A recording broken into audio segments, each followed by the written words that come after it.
Castle is located in Warwickshire, which is about 2.5 hours northwest of London and very close to Stratford-upon-Avon, which we visited last week.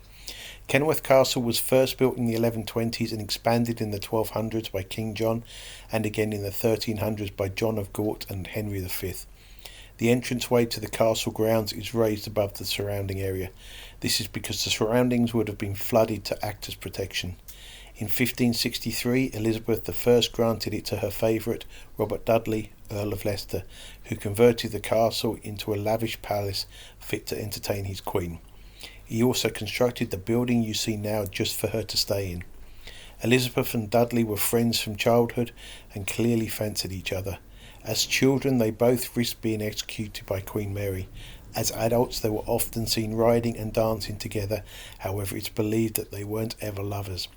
Dudley was married while still a teenager and his wife died under unusual circumstances. The suspicion made marrying the Queen very difficult. He proposed to her in 1565 and again when she stayed with him for 19 days in 1575. He put on a lavish entertainment to woo her. The last night was supposed to be a grandiose marriage proposal. However, rain prevented the entertainment, although the Queen may have also told him not to do it, as she left the next day despite pleas for her to stay and see the wedding proposal.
One of the biggest royal castles at the time.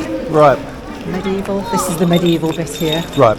So John of Gaunt wasn't satisfied with the tower there. He wanted a big hall that showed off, and he could show off to the foreign kings and queens when they came. Right. Yep. So he was effectively ruling for his nephew. Oh, okay. So his nephew, the King Henry II, was a child still. Stained glass, all put together with lead. Oh, wow. So some of the biggest windows, and of course it would have been so light in here, very dramatic. Yeah. I mean, showed off his riches. Right. He had his own lands as well. Yes. He married Blanche of Lancaster, who had the Duchy of Lancaster, so he inherited that. Right. His second wife was the Princess of Castile, so he tried to get the whole of Castile. Unfortunately, the Castilians weren't having any of it. Right. How many guests would they have? I mean, it's sort of place where, I mean, everyone would want to come, I'd assume. Oh, very much so. Yes. To be honest, I don't know how many guests you would have. Certainly when it was Queen Elizabeth, when Queen Elizabeth came here much later on, this is in the 1500s,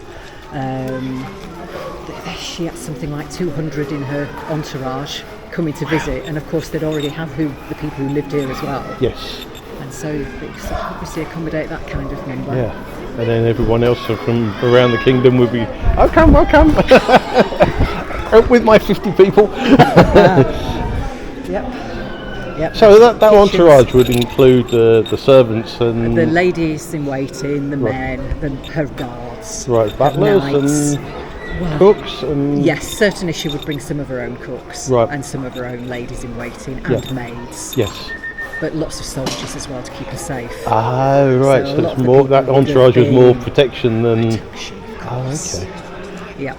Right. How the heck do you get someone to build you that bigger building and they're still saying not going to marry you? She had the power to do it. Well, yeah. I don't know. Yeah, that's what everybody's so fascinated about. Why didn't she marry him? When she obviously thought such a lot about him. Right, yep. When she was ill, she made him her sort of signatory and gave him the power while she was ill. She had a very severe fever in her early 40s. So she obviously trusted him more than some of her other knights and lords and ministers. But wouldn't say yes. Okay. Probably what happened to his first wife had something to do with it. Why? What happened to his first wife? His first wife, he married very young. Right. To gain her lands because she was an only daughter. So he was a bit of a climbing up the ladder kind of guy. And once Elizabeth became queen and they'd made friends sort of previously, he left his wife in their estates over in Norfolk, and he would go round with the court supporting Elizabeth. His wife became ill. One day the staff went to the local fair, and when they came back, she was at the foot of the stairs, dead. Okay. But if she'd married, then would she still remain the head of the country, or would the husband have then become the... Well, there's the question, because it had not really happened before. The only other queens that had been queen had tended to marry a cousin or somebody, and sort of ruled. Mary hadn't, of course. Henry VIII's first daughter.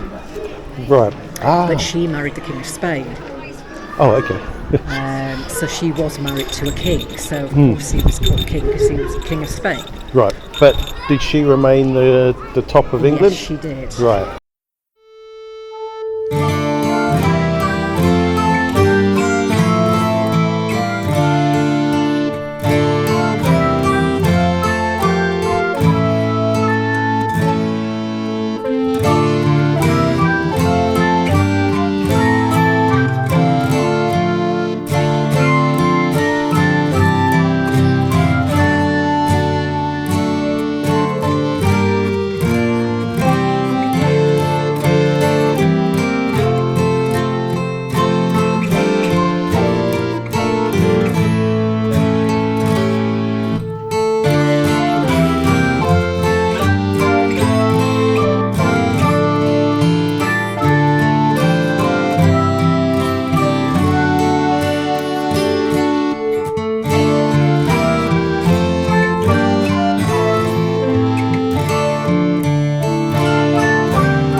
Cromwell won the Civil War, he arranged for the destruction of many castles across England because they could otherwise be used by rebels.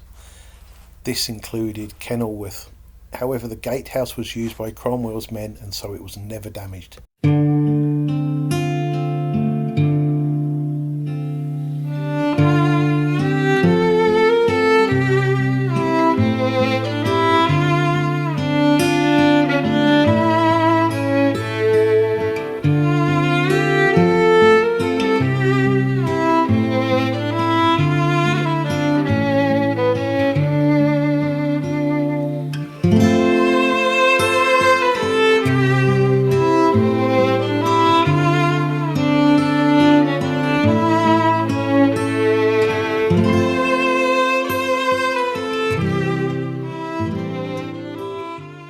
I hope you enjoyed the tour around Kenilworth Castle. If you did, please click the like button, and if you want to see more videos from my travels, please click the subscribe button. Have a great week.